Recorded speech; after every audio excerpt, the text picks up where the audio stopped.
আসসালামু আলাইকুম রহমতুল্লাহ। সুপ্রিয় শিক্ষার্থীবৃন্দ, মেকানিক্যাল ইঞ্জিনিয়ারিং চ্যানেলের পক্ষ থেকে তোমাদের সকলকে জানাচ্ছি আন্তরিক শুভেচ্ছা। এই ভিডিওটা তৈরি করছি নবম দশম শ্রেণীর শিক্ষার্থীদের জন্য। নবম দশম শ্রেণী বাংলা দ্বিতীয় পত্র বইয়ের পরিচ্ছেদ 31-এর বাক্যের অংশ শ্রেণীবিভাগ এর 83 থেকে 85 পৃষ্ঠার বহু নির্বাচনী প্রশ্নের উত্তরগুলো নিয়ে আজকে আলোচনা করব। ভিডিওটির ডিসক্রিপশনে এবং পিন কমেন্টে প্লেলিস্টের লিঙ্ক দেওয়া আছে, সেখান থেকে তোমাদের যার যে বিষয়ের ভিডিও দরকার খুব সহজেই তোমরা দেখে নিতে পারবে। পরিচ্ছেদ 31 বাক্যের অংশ ও শ্রেণীবিভাগ। এক বা একাধিক শব্দ দিয়ে গঠিত পূর্ণ অর্থবোধক ভাষিক একককে বাক্য বলে।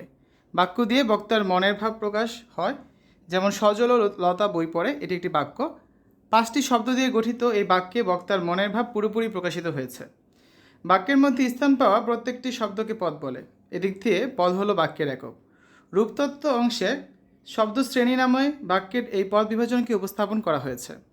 উপরে বাক্যের সজল, লতা ও বই হলো বিশেষ্য, ও হলো যোজক এবং পর হলো ক্রিয়া। বাক্যের মধ্যে একাধিক শব্দের গুচ্ছ অনেক সময় পদের মতো কাজ করে, তখন সে একাধিক শব্দের গুচ্ছকে বর্গ বলা হয়। উপরে বাক্যে সজল ও লতা একটি বর্গ।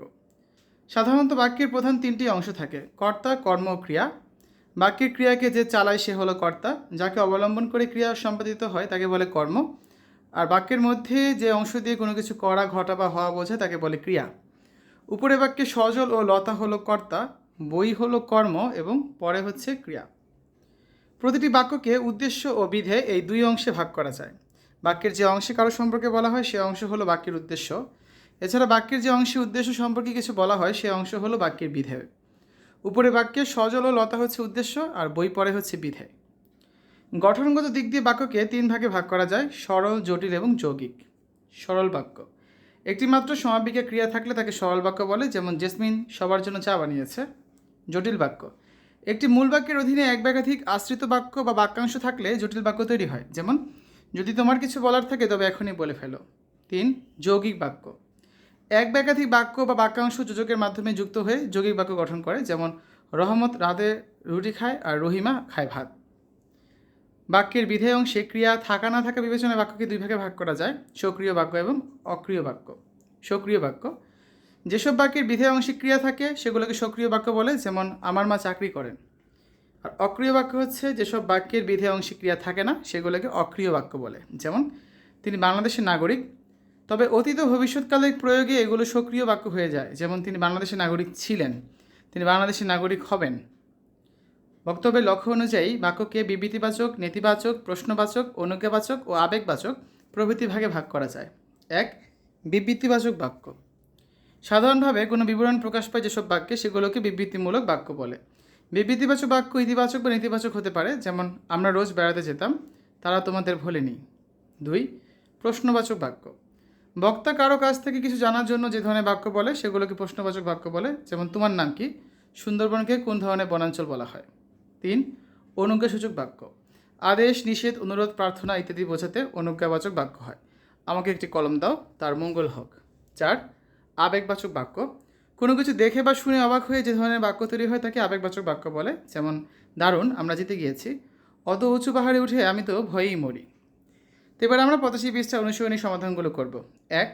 এক বা একাধিক শব্দ দিয়ে গঠিত পূর্ণ অর্থবোধক ভাষিক একককে কী বলে? সঠিক উত্তর হচ্ছে ক নাম্বারটা, বাক্য বলে। 2. বাক্যের মধ্যে স্থান পাওয়া প্রত্যেকটি শব্দকে কী বলা হয়? ঘ নাম্বার, পদ বলা হয়। 3. বাক্যের মধ্যে একাধিক শব্দের গুচ্ছকে কী বলে? খ নাম্বার, বর্গ বলে। 4. বাক্যের ক্রিয়াকে যে চালায় তাকে কী বলে?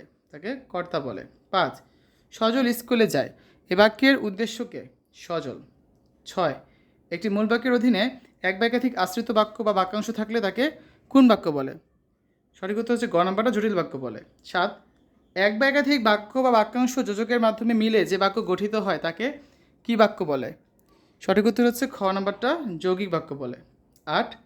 বাক্যের বিধেয় অংশে ক্রিয়া থাকা না থাকা বিবেচনায় বাক্যকে কত ভাগে ভাগ করা যায়? 2 ভাগে ভাগ করা যায়, সক্রিয় এবং অক্রিয় বাক্য।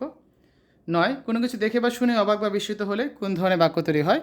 ঘ নাম্বার, আবেগবাচক বাক্য তৈরি হয়। তো এই হচ্ছে আজকে আলোচনা। আগামী ক্লাসে আমরা অনেকটি পরিচিতির সমাধান করে দিব। শিক্ষার্থীরা, এতক্ষণ তোমরা দেখেছো নবম দশম শ্রেণী বাংলা দ্বিতীয় পত্র বইয়ের 83 থেকে 85 পৃষ্ঠার পরিচ্ছেদ 31-এর সমাধান। আশা করি আজকের এই ভিডিওটি তোমাদের কাছে ভালো লেগেছে। আমাদের চ্যানেলের অন্যান্য ভিডিওগুলো দেখার আমন্ত্রণ জানিয়ে আজ এখানে বিদায় নিচ্ছি। আল্লাহ হাফেজ।